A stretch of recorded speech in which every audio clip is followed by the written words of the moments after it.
Hi, folks. We are back again to answer a lot of questions to you. I am Manmohan. I have with me Anuj. So, without any delay, let's get into the questions you all have been waiting for. Uh, I think the first question is actually pointed towards me. Why do you call Manmohan Mancho? I didn't expect this question.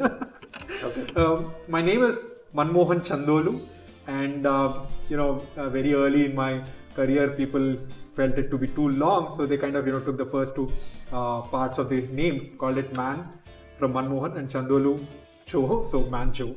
So that's how it became Mancho. I didn't know this wasn't that an important question, but yeah, thanks for asking. Anuj, the next question is, where is Poco F2? My opinion, just bring Redmi K30 Ultra as Poco F2. So from where is Poco F2? I think we answered that question last week. So maybe let's not go back again. You can always go back to last week's AMA and check that out. Now the other one is, why don't you just bring the Redmi K30 Correct. Ultra as Poco F2? Now the K30 Ultra, I mean whatever I've seen online is a good phone. However, at Poco I think we can do better. Better. Yep. The third question is from Sailesh. When are you going to launch any decent flagship killer phone? Don't have to be Poco F2. Okay. I guess a similar answer as the previous one. The F series obviously stands for something and it's made a massive mark in the country. We discussed last week that what we had in the Poco F2 Pro, while we launched it in global markets, but we didn't really feel that it was the perfect phone that we had for the Indian audiences. So we will work on it, but we can't really have a timeline right now. Absolutely. Fourth question is a very interesting question, and probably one of the most important questions, I believe. Poco is now considered as number one quality smartphone brand. How? What do you do? And that's a question we got from Lankesh. So, any point of view on that? Yes. Now this is an important question actually. So why is Poco, being called as a number one quality brand? And frankly, I had the same question.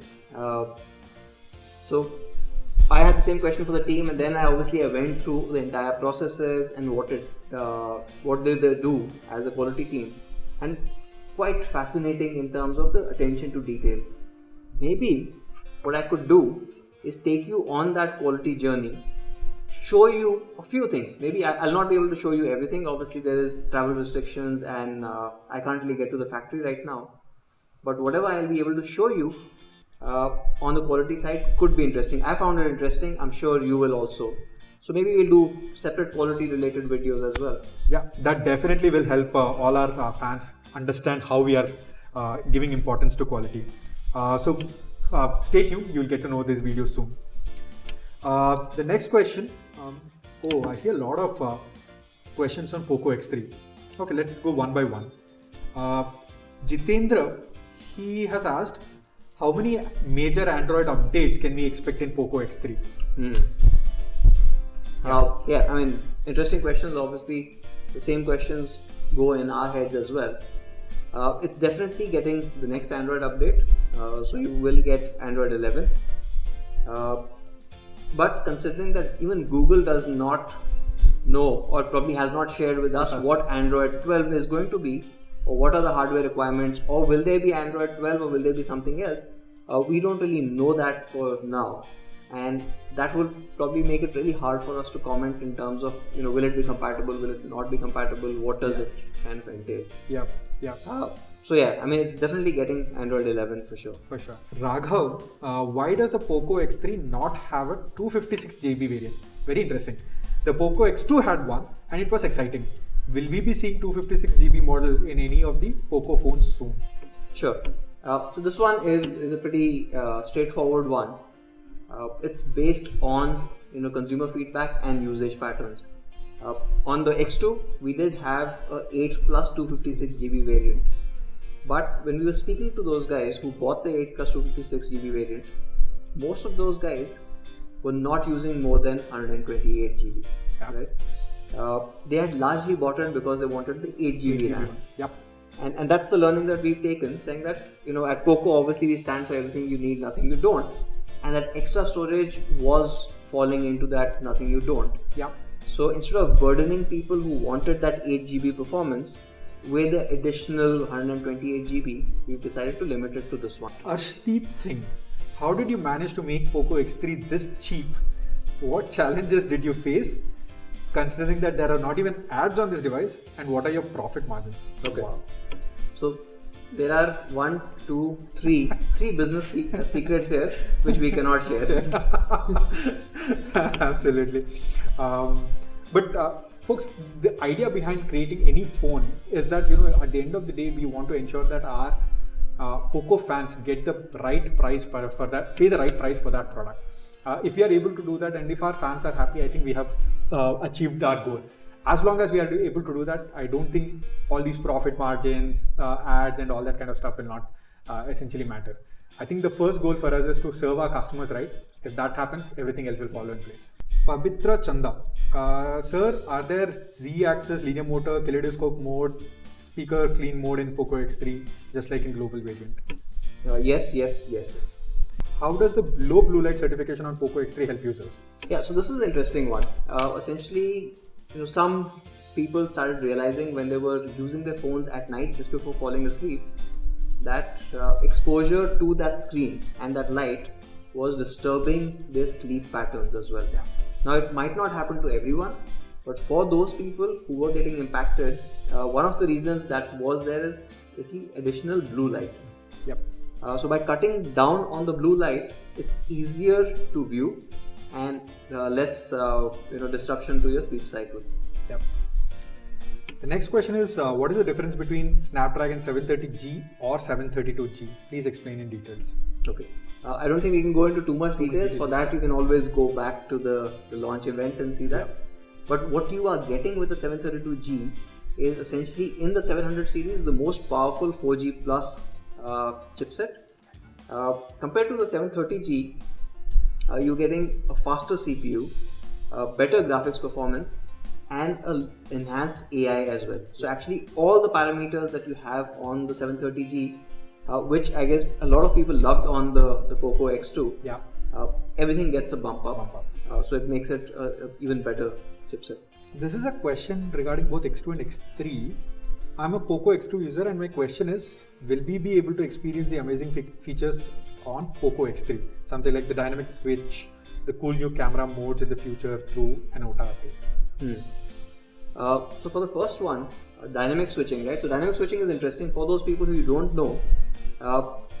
It's able to scale down the refresh rate of the screen depending on whether you need it or not. And that is extra important because not every content has to fly at 120 Hz, and that way you end up saving battery. Yep. On the X2, it had a 4500 mAh battery, which itself is quite decent, but obviously on the X3 you have a 6000. This functionality has already been rolled up into the X2. So it has been obviously a smooth transition, and I guess you did not notice it, but it's already there now on your X2. So do kind of watch out for that. Why is there no NFC edition on the Poco X3?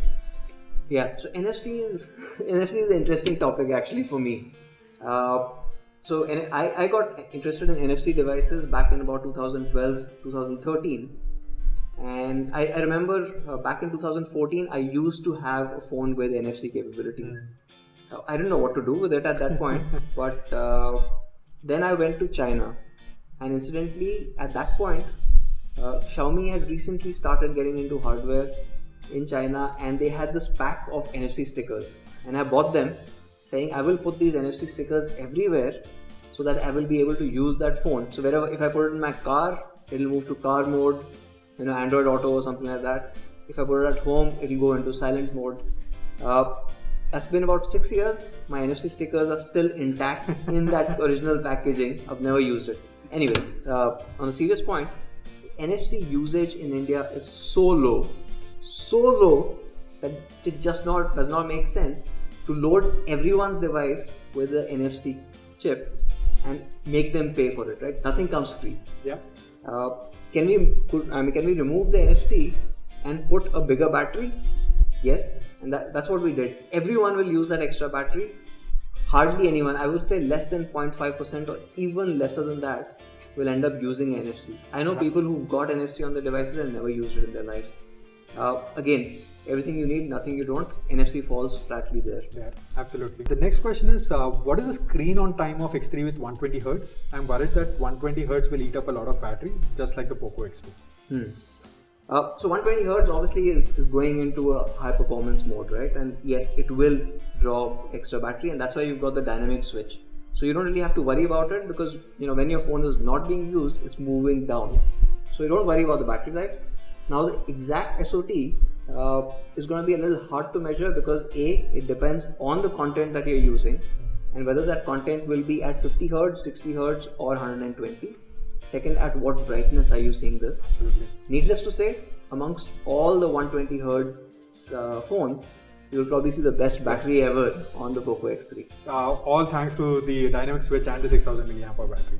When will Poco UI based on MIUI 12 be available for Poco M2 Pro? How many Android updates will it receive? Again, number of Android updates, we already spoke about. That was one of the first few questions. On the next one, which is Poco UI based on MIUI 12 for Poco M2 Pro. Yeah, so we're working on that. In the next few months, you should be able to see it. Yes. How does Xiaomi support Poco? And can we see Poco TV in the near future? So the first one, how does Xiaomi support Poco? Well, Poco is part of the Xiaomi Global Group, and we do bank on the Xiaomi Global R&D team to help us out, and that's why a lot of times you see amazing platforms that are also available to Poco. Platforms in terms of if you're looking at the Snapdragon 720G or even the MediaTek the G80. Yep, that's right. So we've got those platforms available to us. Otherwise, we will have to obviously be a massive, large volume player to get those platforms. Yep. The next question is, can we see a Poco TV in the near future? Well, I don't know what a Poco TV will be like. Near future is obviously from now till eternity, so I can't tell when, and I can't say yes or no. But right now, we are not working on a TV. Yep. 25K under में AMOLED देना possible है, not they सकता है, आप लोग क्यों नहीं? Best of luck for your team. So basically, AMOLED under 25K. Yeah. See, again, I will not go into just getting a call out for a spec sheet. Right? I will not go saying कि मुझे AMOLED ही डालना है. Yeah. It has to be a balanced one, and it has to be for example, the best panel. Right. So, for example, if you look at Poco X3. Right? Even in and around the X3, I mean, you take plus minus 20-25%. Yep. You might have some AMOLED devices, but are they actually better looking, and do they have a better display experience than the Poco X3? And that should be the question that you should have. Do not go on just the technology part of it. True. Right? You have to see the results. Absolutely. I think that's really important. Absolutely. Can we expect some lightweight and phones with smaller display, maybe 6.5 inch or less from Poco?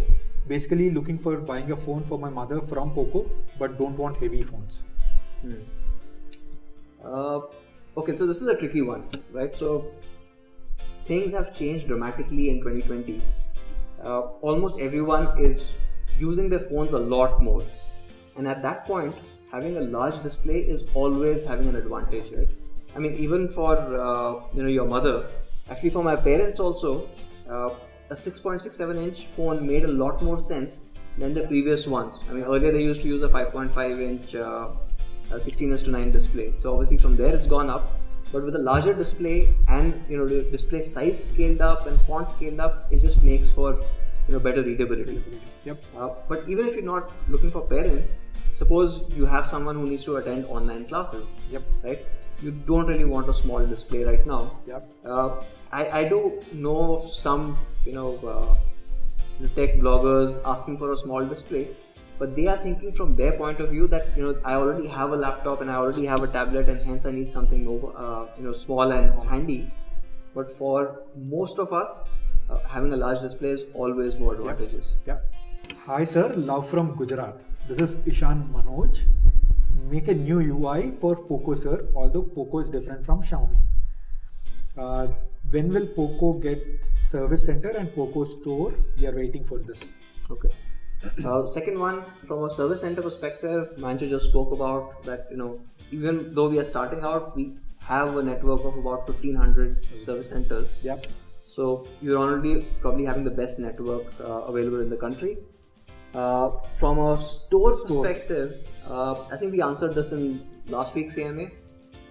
Store requires additional focus. You need additional people handling it and stuff like that. Yeah. Right now we are a small team. We want to focus on the products and get the best possible products out to you. Okay. So it will take time. Right now we don't really have an offline focus. So on the Poco UI part, it is a process.